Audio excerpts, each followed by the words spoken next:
করতে পারবো না। এখানে বলা হয়েছে যে যে পারমাণবিক চুক্তি আমরা যেটি যেসব দেশের সাথে আছে, রাশিয়ার সাথে, আর এর বাইরে কোনো দেশের সাথে করা যাবে না। মানে একটি দেশ আরেকটি দেশকে বলতে পারে যে আমি কার সাথে চুক্তি করব কি করব না।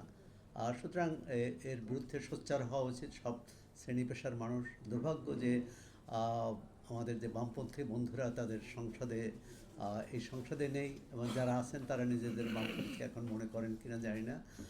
কিন্তু এটি বামপন্থী ডানপন্থার বিষয় না, এটি জাতীয় স্বার্থের বিষয়, জাতীয় সার্বভৌমত্বের বিষয়, জাতীয় সংহতির বিষয়। এর বিরুদ্ধে সোচ্চার হওয়া উচিত সব শ্রেণীর পেশার মানুষকে।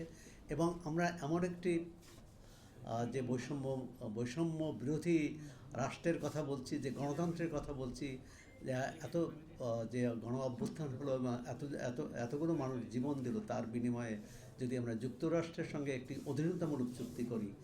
এখন তো মনে হচ্ছে এই অন্তর্বর্তী সরকারের বোধহয় একটি উদ্দেশ্য ছিল, যুক্তরাষ্ট্রের সঙ্গে একটি অধীনতা চুক্তি করে তারা বিদায় নিয়েছে। তারা পথ থেকে চলে গেলেও তারা তো আছেন এই দেশেই, সুতরাং তাদেরও জবাবদিহি করতে হবে।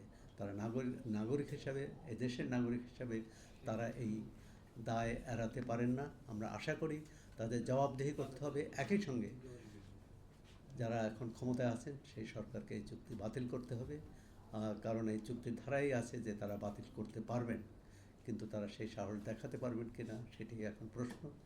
তবে জনমতই হচ্ছে নিয়ামক শক্তি। আমরা আশা করি যে সব শ্রেণী পেশার মানুষ যদি ঐক্যবদ্ধ হয় তাহলে তারা নতি স্বীকার করতে বাধ্য হবে। আপনাদের সবাইকে শুভেচ্ছা, ধন্যবাদ।